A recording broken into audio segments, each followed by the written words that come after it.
چند منٹ آپ سے گفتگو کروں گا۔ یہ ادارہ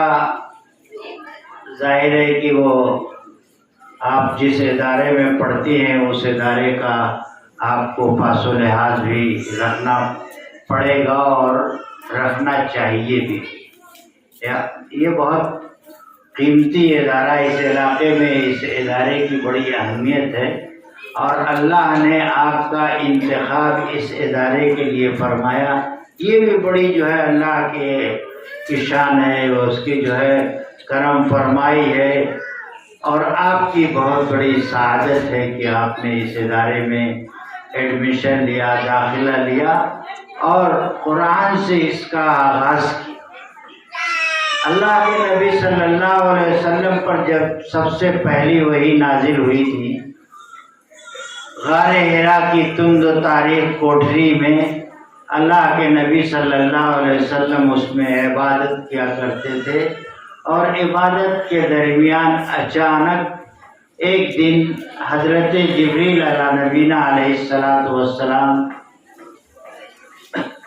اللہ کا کلام لے کر، وحی الہی لے کر اللہ کے نبی صلی اللہ علیہ وسلم کے پاس تشریف لائے اور کہا کہ اقرأ بسم ربک الذی خلق۔ اسلام کا پہلا سبق، قرآن کا پہلا لیسن، قرآن کا پہلا سبق، وہ سبق کیا ہے؟ وہ سبق ہے اقرأ بسم ربک الذی خلق۔ اللہ تبارک و تعالیٰ نے دنیا کے تمام انسانوں کو گویا اس بات سے باور کرایا ہے کہ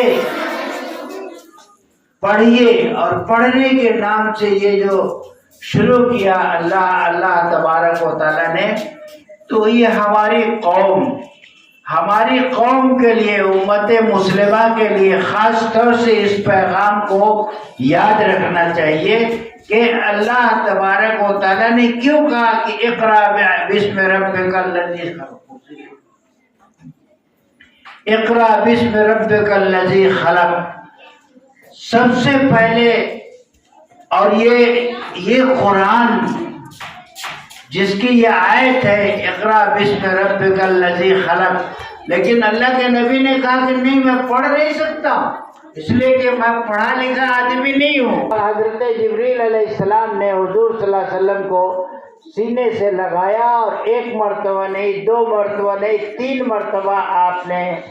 سینے سے لگائے، اور پھر کہا کہ اقرأ بسم ربک الذی خلق۔ پھر حضور صلی اللہ علیہ وسلم پڑھنے لگے قرآن، اور لیکن یہ قرآن اتنا بھاری بھرکم ہے، اتنا وزنی اور اتنا قیمتی ہے کہ اللہ کے نبی صلی اللہ علیہ وسلم جاڑے کے زمانے میں پسینے میں شرابور ہو جاتے تھے، اور اللہ نے دوسری جگہ اس سلسلے میں کہ کتنا بھاری بھرکم یہ قرآن کہا، اِنَّا عَرَضْنَا الْأَمَانَةَ عَلَى السَّمَاوَاتِ وَالْأَرْضِ فَأَبَيْنَ أَن يَحْمِلْنَهَا وَأَشْفَقْنَ مِنْهَا وَحَمَلَهَا الْإِنسَانُ إِنَّهُ كَانَ ظَلُومًا جَهُولًا۔ یہ قرآن اتنا وزنی ہے، اتنا بھاری بھرکم ہے کہ اللہ نے آسمانوں پہ، زمینوں پہ اور تمام چیزوں پہ اس قرآن کو پیش کیا، اور سب جو ہے لرز گئے، سب کانپ گئے، سب جو ہے سب نے ہار مان لی، اور اللہ سے کہا کہ نہیں، ہم اس کا بوجھ نہیں ہوگا۔ لو انزلنا هذا القرآن على جبل لرأيته خاشعا متصدعا من خشیۃ اللہ، کہ اگر میں اس کو پہاڑ پہ اتارتا تو ریزہ ہو جاتا،